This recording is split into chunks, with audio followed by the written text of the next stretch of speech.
Our conversation today is with two people who've given us some really compelling content on television, cinema, and OTT platforms. Sameer Nair, whose work is actually synonymous with our trajectory of consuming television content, from bringing to us international shows like Street Hawk and Knight Rider in our formative years in the 90s, Knight Rider, a shadowy flight into the danger, to making us come of age with bold afternoon cable TV soaps like The Bold and the Beautiful Stephanie and Forrester Santa Barbara in the early 2000s, to redefining primetime television with Kaun Banega Crorepati and Kyunki Saas Bhi Kabhi Bahu Thi.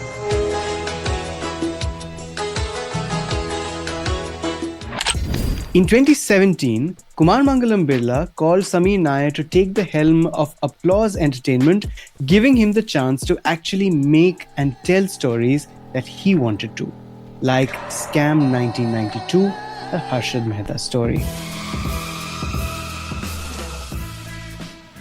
Joining Sameer in this conversation is Vikramaditya Motwane, amongst the rare auteurs in the Indian film industry, with a remarkable track record in cinema and series, from Udaan to Lootera to Sacred Games to CTRL. Take control of my life. And happiness. The two have worked together in a yet-to-be-released documentary on Indira Gandhi and what is my favorite series on Netflix right now, Black Warrant. बताओ ना क्या काम करते तुम? Jailer हूँ, assistant superintendent prison. Join my colleague Rajesh Naidu, ET's tracker of the Indian film industry, me, and these two gentlemen in a riveting chat that ranges from prisons to potboilers, Gandhis to P.V. Narasimha Rao, the Indian Mafia to Amar Chitrakatha, the lesser-known film debut of Kishore Kumar and poet laureate Rabindranath Tagore, and of course, more cinema and more content.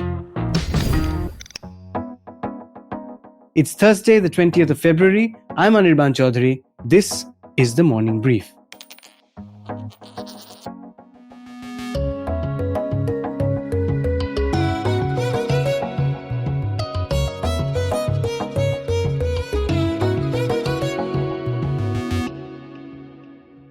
Hi Sameer, hi Vikram. Very warm welcome to the Morning Brief. So glad to have you with us. Glad to be here. Good to be here. Let's start with Black Warrant. It's a remarkable show, and I'm being journalistically objective because I think it's one of the best to have come on an Indian OTT platform in many, many years. Starting with you, Sameer, why Black Warrant? What made you choose the project? Well, actually, I think it was like almost 3 years ago now, getting to be there in around, I think, May 2022. Vikram and me were talking about Indira's emergency at the time, and he mentioned this book. He mentioned the work that he had done on it. He had done some development, all of that stuff, and he said, would you like to read it? And I said, yes, of course. So he sent us material to read, which we read and were immediately sort of taken into it. And I think we started from there, and then we sort of progressed from there. And, it had, if you read the book versus what you see on the show, that is quite the journey and quite, it's quite distinctive in that sense. But I think that's what filmmaking is about. But it sounded, I really like this contemporary history thing. We do a lot of it in any case. So this seemed to be just the right thing to do. Plus we were waiting to work with him. So this seemed to be the right opportunity. Right. Vikram, going even sort of back from there, how did it really start? Because what I heard is Josie Joseph, who's this great investigative journalist, he came to you with a creative pitch, which was based on tons of research on what he called almost all the jail manuals that were ever printed and Tihar.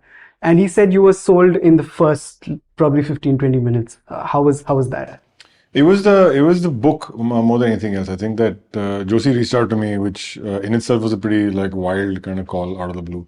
And said that there's this wonderful book that I've got, which is written by Sunil Gupta, Sunetra Chaudhary. Would you be interested in sort of reading it? And And I did, and I was like, okay, immediately this can be like a really, really, this could potentially make a really great series. There's so much of that perfect balance of the real and the real, where it's almost like you read this and this can't possibly be true. So it had that masala element to it, which is for all those things, whether it's the Rangabilla hanging or meeting Charles Sobrash for the very first time. All those scenes are like, these are all true scenes, but they're such great, so rich with drama.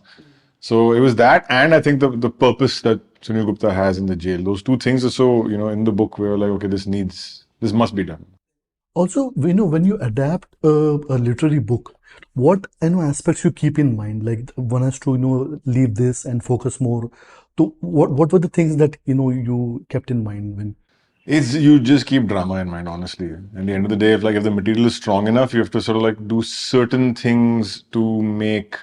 So for example, okay, Sunil needs the book is a little bit more academic when it comes to the fact that here's Sunil and this is what happened to him and he's telling it from his lens. But if you're going to dive into his life, who are the people that are going to be around him? Who are his co-conspirators? Who are his antagonists? Who's the villain of the story? What's going on in those things? So you have to start creating those characters, bit by understanding whose purpose, who serves what purpose in the story as vis-a-vis Sunil's perspective. But otherwise, honestly, it's drama is like the overall, which I've been trying to tell all the other creators and directors. Yes, we will not go too far away from the truth, but let's keep it dramatic. Right. One thing we have observed quite closely is this idea of geography. In your films, it's very sharply defined. When we talk about Lootera, when we talk about a film like Trapped, or when we talk about a film like Udaan, the geography governs the whole behavioral pattern of characters. We can't imagine, okay, this can't happen anywhere. It can happen there only. So when you set out to write a film, how much of the role of geography, you bear in mind and write? Or it's like the story comes first and then you place the story in a geography? Story comes first, normally. In the case of Udaan, for example, I wrote it for Delhi. And then Delhi and its satellite towns. And then Imtiaz Ali read the script and says, no, just go to Jamshedpur because it's, I grew up over there and I'm reading your script and everything I'm seeing Jamshedpur in the film. So I took a train, stayed with his parents and I'm like, yeah, he's right. So that was an easy adapt when it came to the geography of it. In the case of Black Warrant specifically, because it's about the jail. So I think the challenge and the excitement of that geography ends up becoming that how do you create a compelling, entertaining, interesting series within the confines of the walls, not make it feel too claustrophobic, still get a sense of the Delhi outside without really getting a sense of the Delhi outside. So that was an interesting challenge that we set ourselves up for. So. Right. And it doesn't look like that cinematic jail, where we have grown up watching those. Those cinematic jails don't exist in India. This is the first lesson number one happened. And because first thing we're like, yeah, we're reading jails. And I'm like, oh, cool. We'll be like, corridors and that kind of stuff. And they're like, hi, Indian jail isn't hote. Indian jails are very boring. They have just courtyards and outdoor spaces and that's it. So, okay, fine. So we had to kind of reset our entire sort of thought system. Right. Samir, in the case of this there's this trend of factual entertainment. And it's almost like a hallmark of your production houses where we see a lot of factual entertainment, right, a scam and then we have this. Do you think it's a trend among audience too, where there is a lot of interest towards that, like, a depiction of old or contemporary history? That's why, or it's something that's your personal call that you are attracted to those kind of narratives, and as you rightly said, history is not well captured. I think it's a combination of both. I think when we first did Scam, for example, so at that time I remember we were told that, this is a story from 1991. It came out in 2020, so it's like 31 or 29, 30 years ago. And who's going to be interested in watching it? And, why would anyone be interested in this piece of information? Later, of course, as it turned out, everyone was deeply interested in that piece of information. So the way we see it is that, there are a lot of interesting stories in contemporary history. Often these things, the word history tends to date it, but these are always young adult stories because the time of the story being told, those people were young. Like we refer to Black Warrant as a young adult workplace drama. It just so happens that the workplace is Tihad. Otherwise, it is young adults in a workplace, right? So even Scam was a young adult. He was a young Harshad Mehta doing what he was doing. So I think that history is really interesting. And as this whole streaming business has expanded, as this whole, we become like 800 million people are connected now. So I think people are very hungry for stories in which they see themselves, or at least want to see themselves. So it doesn't become history. And there are so many stories to be told. Actually, India has not been well documented in that sense. Like unlike the US, our post-independent history is almost zero. There are many stories to be told, and we'll sort of come to that. But I wanted to take you back a little bit to your, your career trajectory. It is not only the trajectory of television, the evolution of television, but also how we consumed entertainment. Right from your association, right from bringing, a street hawk. And and then going to Bold and the Beautiful and Santa Barbara, which was our sort of coming of age content, and then building and then of course KBC and Kyunki Saas, and then building All Balaji with Ekta Kapoor, and then finally Applause. You're the best person to ask this question. What are the 3 ways you think in which television viewing, and I'm including OTT in this, has changed over the years? Well, 3 is actually a good number. So there was the period before satellite TV. So before satellite TV, there was that whole Doordarshan where you may have seen Street Hawk, and it was the single television home, the single channel. And if a political leader died, you used to have 3 days of mourning, which means everything went off. And you saw the one Hindi movie and the one song compilation show. So that was one world. We grew up in that, We grew up in that world. I grew up in that world. Even I grew up. And then came satellite TV. So when satellite TV happened, suddenly we went from one TV to one channel to 100 channels, and all the genres came. You had the music channels, you had movie channels, entertainment, all of that. So that was that next big surge, which went on for quite a long time, because that went then from 1990 to say 2015. And now streaming has arrived. So the main thing what streaming has done is that television is linear. So it's time bound, it's like, that's why, KBC was tonight at 9, no baj gaye kya. That was the key message. And Kyunki at 10:30. And Kyunki at 10:30 and all. It was always messaging to time. If you missed it tonight, it's gone. You can't see it tomorrow because it's a new episode. Streaming now is going nowhere. So it's there forever, which is why also when you're making anything, you make it with that much more care, because audiences can always go back, pause, rewind, take a screenshot and put it out and tell you, what is this, right? And also what streaming does is that streaming now allows you to see it whenever you want to. So like when my mother discovered streaming, when we, got the Hotstar connection and set it up in the house, she was and she told me that one day, she said, "Ye bada amazing hai. When I put it on the next day, it tells me where I stopped."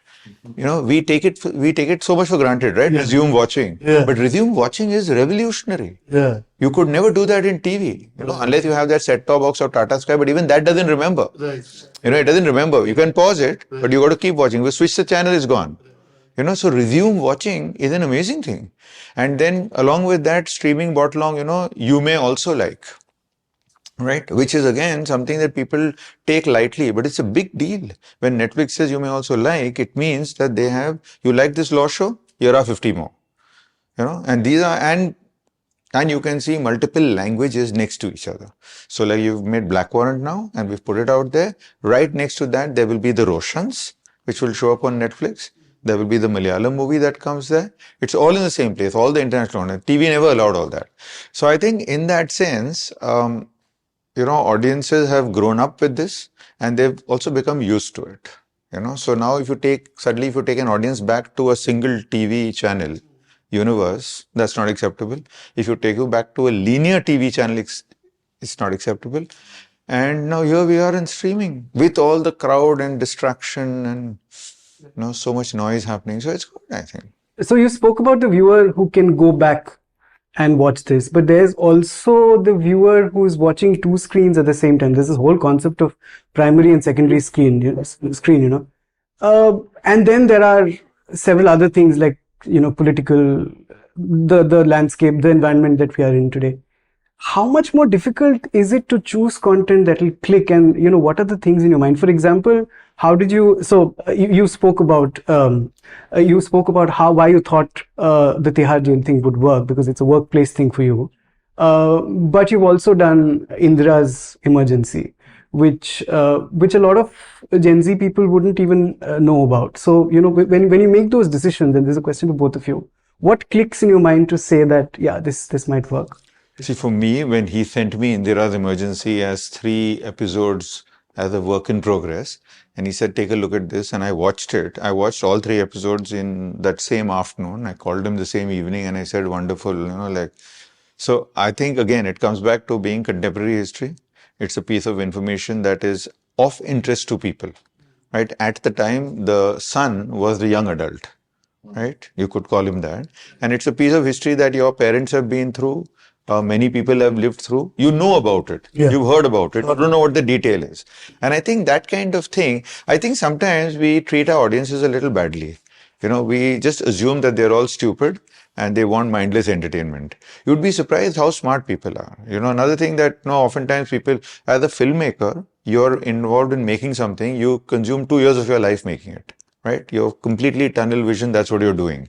An audience in the same time is watching 200 shows, right? And movies.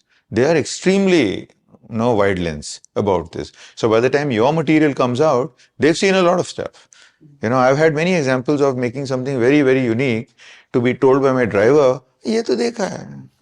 So aaya hai usme, kind of thing. And you're like, what? So. But Vikram, is there a growing divergence in your thought process of what would work in the theaters versus what would work in OTTs? Is there completely different lines of thought when you choose content? There's a yes and no. So you can't, for example, that you cannot do series in the theater, right? So that's already a kind of given in the fact that series have to be made for streaming. There are certain original movies that I think it's more in terms of the fact that there are original movies that cannot work in the theater but can work on OTT, but I don't think that the reverse applies. Anything that works in the theater also works on OTT. If you look at the growth that's actually happening, I think the largest number of subscribers that come to the streaming channels come for movies. They come for some series, but they do come for when the cinematic movies are now on streaming, is when they get the biggest bumps to kind of come in. So yeah, I think it's some films cannot be theatrical, and maybe that's because you use a certain kind of language or a certain kind of tonal approach or a certain kind of violence or whatever it is, which is allowed on streaming, or you just feel that the audience that is going to watch this movie will probably not be there in the movie theater. But even that, I'm also I think anything works better in a movie theater just by the fact that it's actually on a larger screen with better sound and all that sort of stuff. Automatically, I would love to show, screen Black Warrant for go into the day in a theater and binge it. Yeah, why not? It'll be great. You know what I mean? Like that. That may be a future trend also. We don't. It may not be. It's a great. Why not? Yeah. So. But do you think streamers increasingly it's becoming more of the established filmmaker doing their work there, because theatrical as there's a lot of uncertainty that's increasing. So how do you look at it? It's becoming a good space for established filmmakers, or a lot needs to be done? It's a great space for look. Streaming has been very good to me. So personally, if I have to say honestly, from my perspective, it's been great for me. I've done so far now 3 series and 2 movies, which have actually been all in the streaming space since 2018. I haven't done anything theatrical. Right. So it's been wonderful that way. I think theatrical is also very robust depending on the kind of film you make. It's that whole concern that we had will the audiences come back? I think that concern is gone. They are coming back as long as there's a certain excitement for them to go and see a film. If they're excited enough to go and drive to movie theater and buy a movie ticket and and go and sit down in that theater. Yeah, even a film like Marco, Malayalam films. I mean, there was no promotion and marketing, and it's made 100 crore. I mean, but that's the same thing happened with Rishabh Shetty's film, Kantara, which was 2 years ago. Same thing. It came out of the blue, and so if the audience is excited to go see something and the word of mouth is strong, right, they will 100% go. No system is perfect. Right. I feel that there is no system is perfect. Yes, theatrical. I personally feel that there is a problem with the movie going experience. It's not a perfect experience. You have to drive to get there. Parking's a problem. You have overpriced popcorn. the interval is forced down your throat whether you like it or not. There's 30 minutes of ads all the kind of time. It's not the most pleasant experience in the world. We have to sort of like look at how to make that pleasant. Yes, when the movie's on is great, but everything else around it can be putting off for people to actually want to, अरे यार वापस जाना पड़ेगा, वापस वो 30 ad देखने पड़ेंगे गंदे गंदे switch वाले. You know what I mean? So that really turns, I know it does turn a lot of people off. Am I willing to go there to see every movie in the movie theater? No. But am I willing to pay good money to go see a movie in the IMAX because it's going to blow my mind? 100%. I will ignore all the ads with my headphones on to be able to experience, that in a movie theater. I think on the streaming front, again, I think there's a little bit of, it's in a state of not flux, but I think they're also because they're still in a growth phase. But do you think is the challenge is more like, for example, Sameer's case, it's a very interesting model. He takes the whole, the risk and makes the film. So but it's not followed by most production houses. So you think the challenge is there on the people who greenlead projects, or it's more of like the things are not like done? No, 100%. I mean, I think I don't know why more people don't have the applause model. I think it's a fantastic model because you're not seeing it from an end result perspective. The entire fact of we think the audiences will like this, therefore we won't make it. It's like we like it first of all, and we think this will really sort of like work. So let's go make it. And you take a risk on it. Yeah, but I think we should step back a bit and talk about the applause model a little more because a lot of our viewers may not even be aware, of the stuff that you're doing. First of all, why did you choose this model? Creating a product and then taking it to the platforms instead of, So there are 2-3 things. One is, like I wanted to do this for a long time. So in 1999, I had spent about 5-6 years in Star already, and I was thinking I'd leave Star and that I would go and create a sort of a film studio, and I'd get like-minded directors. You were quite young at the time, but others, and get people together and then say that this is what we're going to do and all of that. So I had some grand plans about that. But then life had different plans. So I think everyone in Star got fired, and then I got promoted, and then we went on and did KBC and Kyunki, and then it went off into a direction. Oh, it's that old, that ambition and dream. This theory. So I thought that I should do something like Amblin, like something like that. So now, finally, in 2017, when I got this opportunity, I met Mr. Birla, and he asked me in a conversation. I had known him for some time. He said, "So, like, what do you want to do?" So I said that I want to make content and license it. That's the plan. So he remarkably said, "Yeah, good.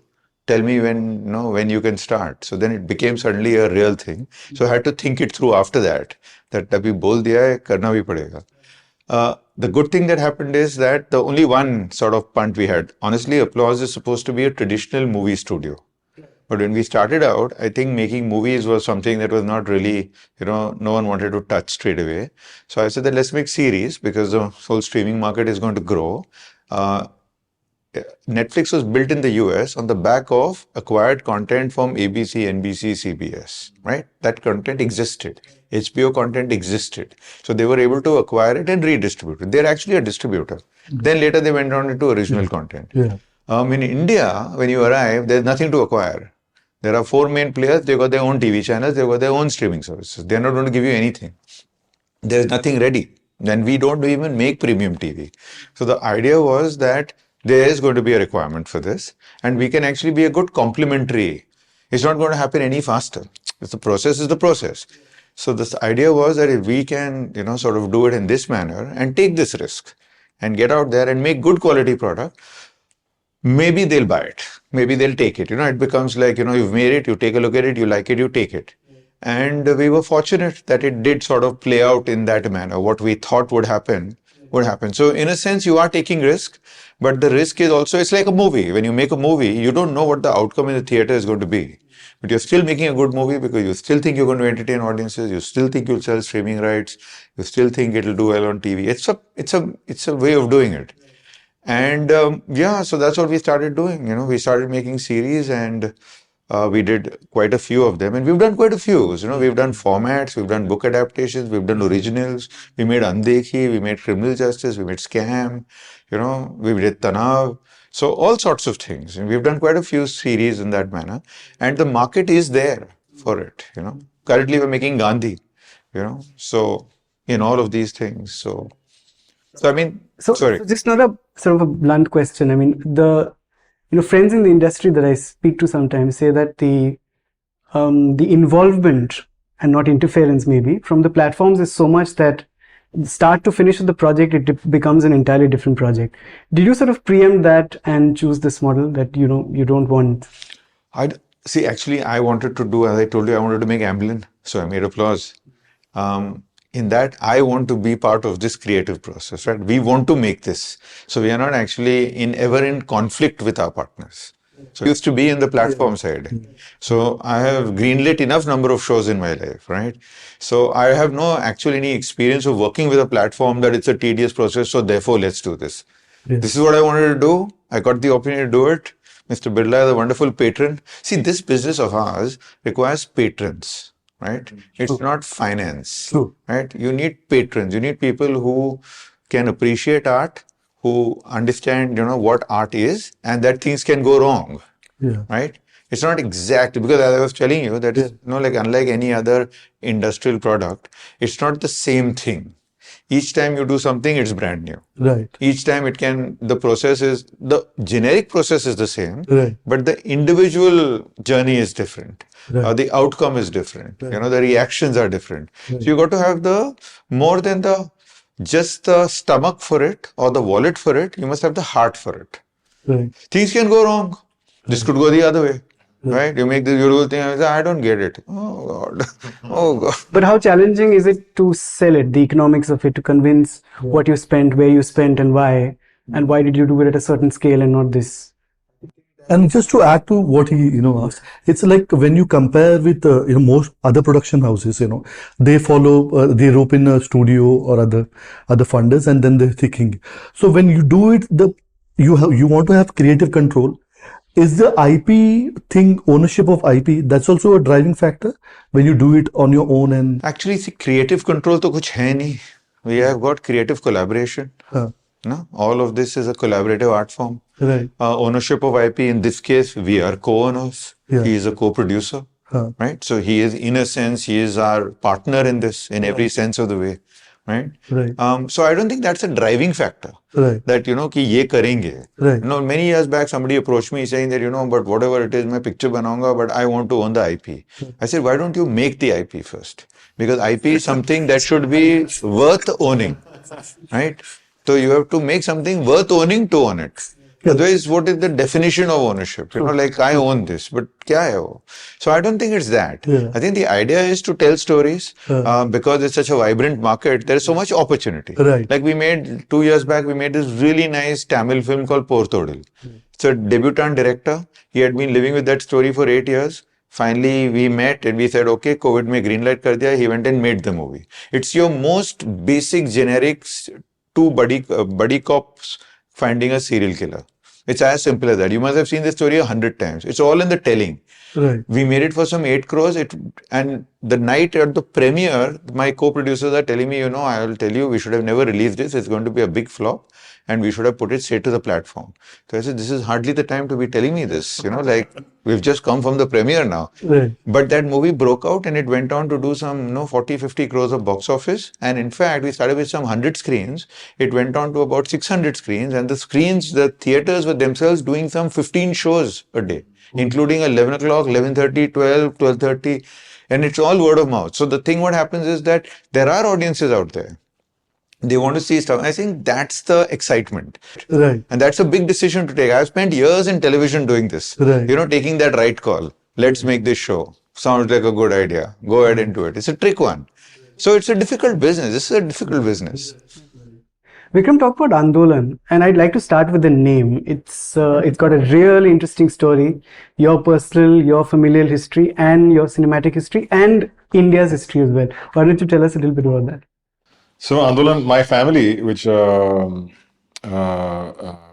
was this company called Chicago Radio, which if you look at any of the old sort of like images of Gandhiji or Nehru, there's always that Chicago Radio at the bottom. So they were in public broadcast systems.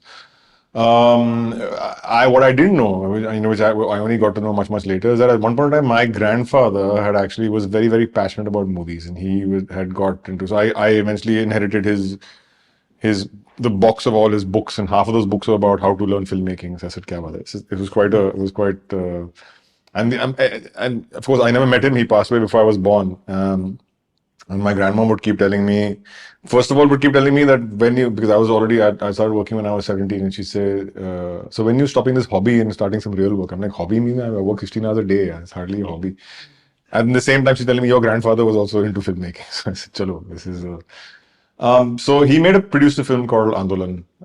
The company produced it. So this Kishore Kumar's debut. देख रहे हैं मेरे बेटे गाँव वालों की करतूतों को भाइयों ये बच्चा तुम्हारी तरफ देख रहा है अपने बुजुर्गों की करतूतों को देख रहा है उनकी सभ्यता उनके धर्म और ईमान को बड़ी हैरत से देख रहा है It came out, it was about the freedom struggle.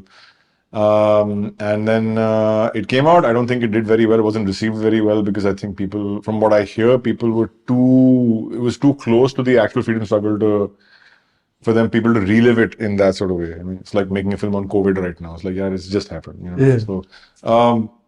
So it didn't happen, and then that was the only film the family ever made, and then that was that. And they just left it, and it sort of like went there until I kind of like discovered the fact that, oh, this has happened because family finally told me, and then I saw the film, and then I, of course, inherited the original script of the film and the photo sets and all that kind of stuff. So somewhere at the company name, once Phantom disbanded and he said, "Chalo, if to start a new company," it was Atul Sabharwal's idea actually, where he said, "Why don't you just call it Andolan?"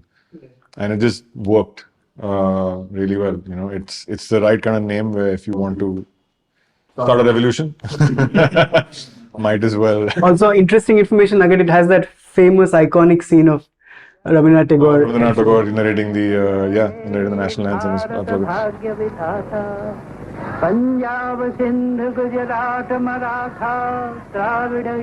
So that, I believe, a lot of that was exactly what my grandfather was doing. He was very into documentary filmmaking, and I believe my family used to have the rights to record all the AICC sessions, you know, from the 30s onwards. So I've just actually last month been handed down a bunch of like these digibetas, which my uncles, as people get older, they start to keep calling me when they discover all this, you know, photographs in media and stuff. They're like, yeah, I have something, so come and take it. So 6 digibetas where I'm looking through, and it's actually like, oh, it's Vallabhbhai Patel's funeral, and it's this and it's that, and all these kind of like things. So I've given it to the Film Heritage Foundation. So Shivi is currently going through it to see what exists in all those kind of tapes. So I think a lot of that footage made its way into Andolan actually. So there's a lot of like real documentary footage that's actually in the film. So that's the long and short of it. But coming to where Andolan stands now and what it stands for, if you were to give me this in one line, what would it really be? Andolan stands at this point in time to service my urges, I guess. Other than that, no, there's no sort of like, there's no mission statement. There's none of that kind of stuff. I think I just started the company to be able to sort of like, I've always produced my own material, films or series or whatever. Right from Udaan, which was Anurag was the producer, but he's like, you co-produce it yourself. And then through the Phantom years and right now, it's just something that I've done. I'm comfortable doing it, and people are comfortable allowing me to do it because, you know, it's like, okay, they'll bring it in, they'll bring a good product in. So it's that, and I think it's just like I'm saying, yeah, there's no mission statement at this point in time. I think I'm in a place where whatever is exciting for me, I'll sort of like do it. Hopefully, build it up into a place where one can produce movies and series and stuff that will be excellent and that will sort of like achieve and punch above their weight. So where I'm coming from is, you know, there are very few people in the industry. I mean, there are, but you support young artists and filmmakers a lot in terms of financing them as well, be it short films, etc. Also, I mean, I just want to understand how important is it, especially in this industry, not the regional ones, which we'll come to later. How important is it to build these little ecosystems? You've spoken about the death of the indie films, you know. How important is it to build these ecosystems? I think it's essential. Where are the new filmmakers coming from? Where are they getting their chances to do it? The last generation of filmmakers that had a chance of making films, and I'm saying this is like 10 years ago, where you had to make a movie only for the movie theater. You had no other option, and that was you know. in a way good and in a way bad, in the sense that the film had to succeed, but that also sort of like meant that everybody had to go to the theater to watch a movie. Changing that has changed a little bit of the dynamic from an audience perspective, which is great for the audience, but sometimes for the filmmakers, like, so the indie film especially is the one that suffers the most, because where it's like na ghar ka na ghar ka, like where do you go see it? The fact that 10 years ago you had to go to a movie theater to see Masan, to see Court, to see Newton, to see any of those movies, Urta Punjab, any movie that would have had to sort of be there, you had to go to a movie theater. You had no other option. Changing that has also, what it's done is that it's made the theaters say, oh, people will eventually watch this on digital, and the digital people to say that, but people are not coming to watch these movies here, they're coming to watch something else over here. And they're both true. Both those statements are true. So where does the indie film kind of go? So unless you end up getting supreme success at a festival, which then allows you to have a theatrical run, or you're backed by very, very strong distribution. In this case, Vinod Chopra doing 12 Fail, or Kiran Rao's Lapata Ladies. There's a strong distribution backing you where you can end up sort of like doing it. Besides that, what happens to the other indie who cannot guarantee? See, indie films will need time in the movie theaters. They're not opening weekend. They need 2 weeks at least to be able to have people listen to, you know, to hear the word of mouth and kind of come back.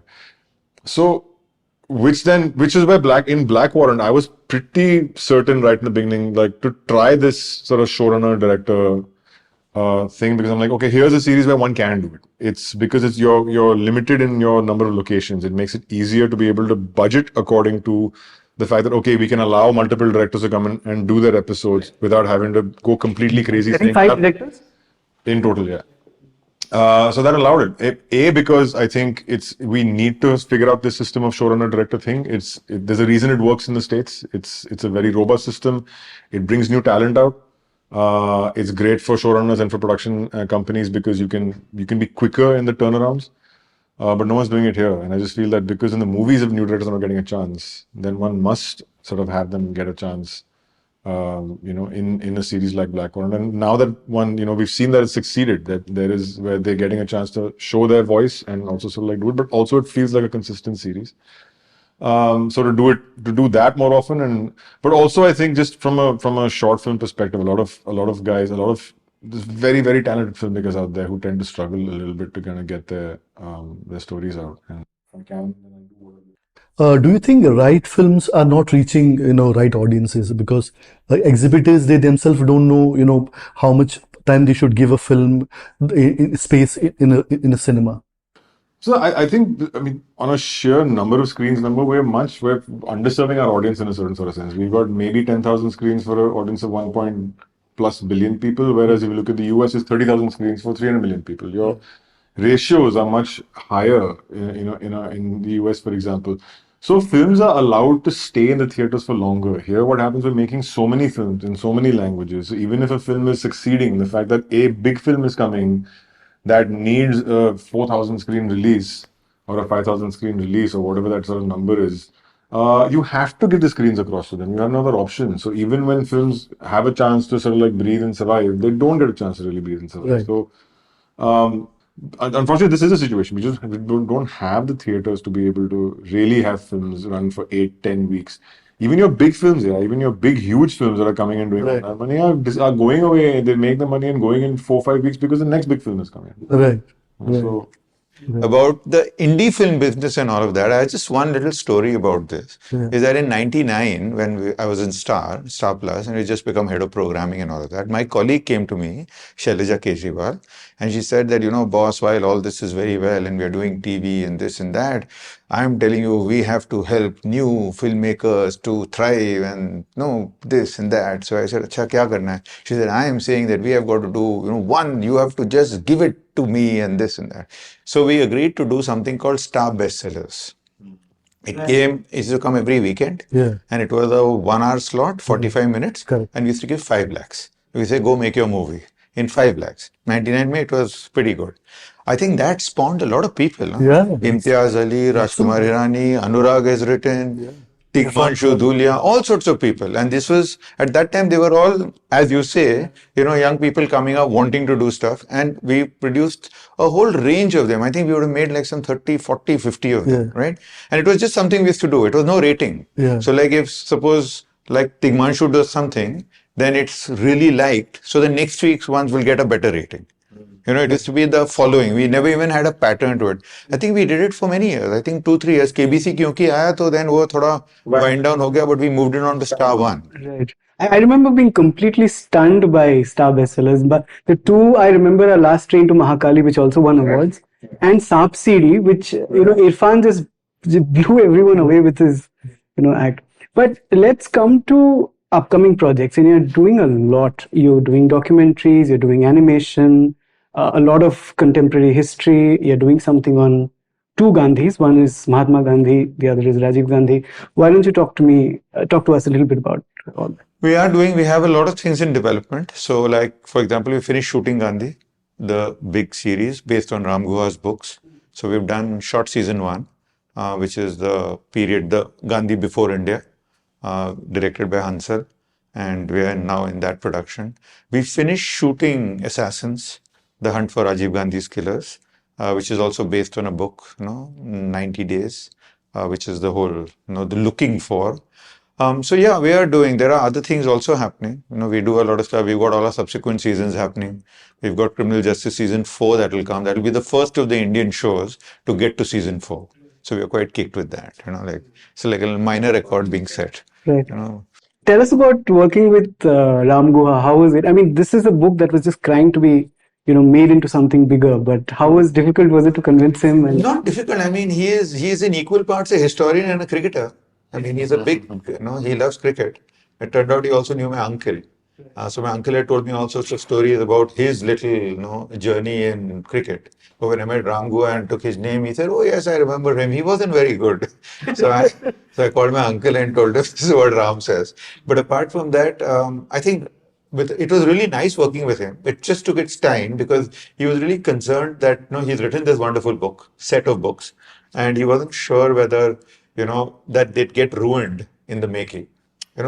I'm sure, and that's fair because he's an author and a historian. He's Gandhi's most respected, renowned historian and biographer. So it took a little time, but then once he sort of committed to it, then it went along really well. He wanted to do it, so he's been part of it.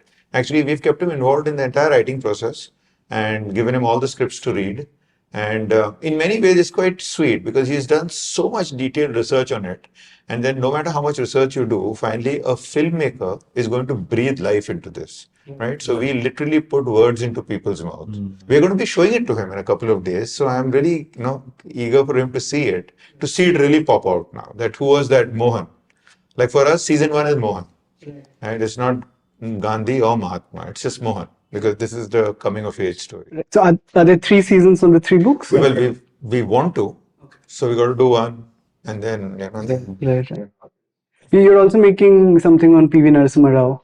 We are doing the book Halfland, and that we are doing with Prakash Jha and with Allu Arvind, who's our co-producer on it. Actually, they had bought the rights to the book and he approached us but then we thought that the Narasimha Rao story is not something that can be made in Telugu.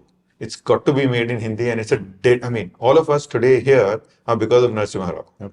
We are the absolute children of the liberalization. So it's a story again to be told.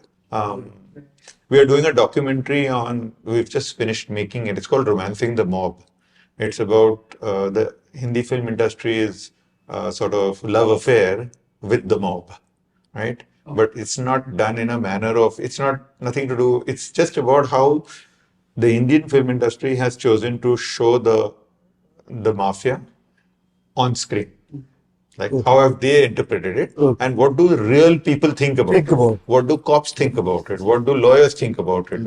So what does Ramu think about his version of storytelling, and what does the cop in question think of Ramu's version of storytelling? It's really interesting. Right. And it's very it's got a lot of flavor, and it's got a bunch of historians and lawyers and legal people talking about it. So there are things, there's good stuff happening. Is depicting political history, do you have to be cautious about it in these times? See, I think, this is something we've always maintained from the start, that we don't really have any agenda. So if you're a storyteller, then you're telling a story. And you're trying to tell the story as fairly as you possibly can, right? As fairly as you possibly can. So if you don't arrive to the party with an agenda, then you're mostly going to have a pretty good party.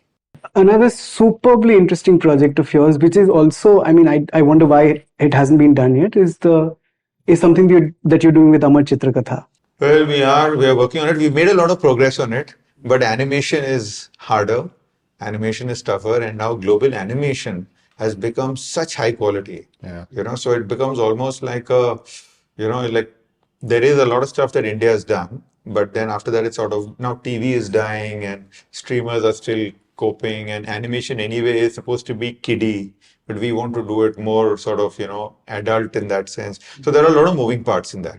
But on that, the one good thing that we're trying to do is that we're trying to do the Mahabharata as an international series, like a story which is not necessarily, it's an Indian story, but it's told with an international lens. So like we've got writers from the US to write it in episodes, and we are looking for a US animation director to help us, sort of put it together. So we're trying to do that. Apart from that, we're doing the smaller Amar Chitrakatha, the Jataka tales and the historicals and all of that. They're good to do. And see, animation is really at what scale and at what price and what market there is. Yeah. Two last bits on funding. As an industry, and we've heard about stories of Dharma getting, funding in talks with Serum Institute, etc. I'm not talking project-wise, but as an industry and as companies that are making movies, do you think there is need for capital, external capital, primarily for this industry to flourish? You should always have, actually, see, for the creative industry and for the whole industry to be successful and to be vibrant and independent and allow all the stuff that you all have been talking about, what you need is to attract capital, right? And the capital must come not from the eventual buyer. The capital must come from somewhere else so that then you can sell it to the eventual buyer. That's how ideally an industry works. That's how the movie industry works. So the movie studios historically always raised capital, made the movie, and then released it. And then took advances from distributors and all of that. And that's how it works. So then the whole ecosystem works properly. Does the industry need capital? Of course it does. And it needs to be done in an organized manner. Because what happens is the minute you approach anyone for capital, the industry itself appears so disorganized and so, sort of woosey-goosey and, sort of small mom and pop shops. And it doesn't feel like, like if you go to a big private equity company and say, will you invest in this? It doesn't really feel like a proposition. Right? It's deeply fragmented, it's broken up. So these are challenges that you face. I mean, in the old days, people used to go and raise money from money lenders or from financiers. And at that time, when a movie flopped, there were only two options. Usually it used to be that, okay, another movie is bombed, what are we going to do? So usually the famous question to Raj Kapoor from the Hindujas was, when Mera Naam Joker flopped, he said, "To abhi kya kare?" He says, "Abhi next picture banao." Because that's the way it works, that you got to do the next one then. So yes, this business does need to attract capital, but I think it needs to get that much more professionalized to attract the capital. So the industry really needs that. And it's good that it started. I've heard about Dharma, I've heard about, I think, Excel. We thought there in any case from a long time. So there should be more like this, because then the more money that comes to creation of content, the better the quality of the content can get. But we are in a good place. I think things are looking up now. It's been a bad 2 years, I must say.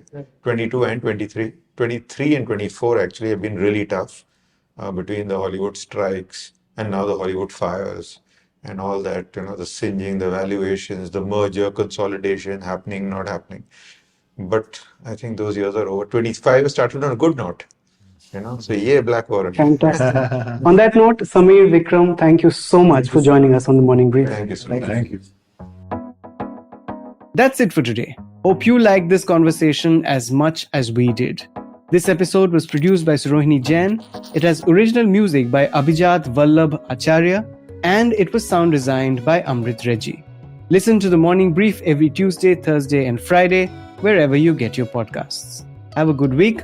All clips used in this episode belong to their respective owners. Credits are mentioned in the description.